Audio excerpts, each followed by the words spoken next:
Hi friend, তো কেমন আছো সবাই? আশা করি ভালো আছো। তো এটা আমার ছোট ছেলে, ওর মুসলমানি হয়েছে।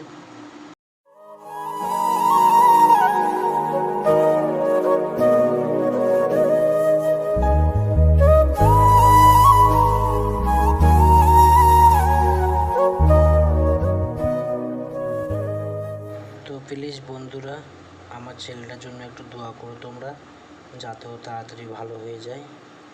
আর দুঃখের বিষয় হয়েছে, আমার ছেলের মুসলমানের সময় আমি নিজেই থাকতে পেলাম না।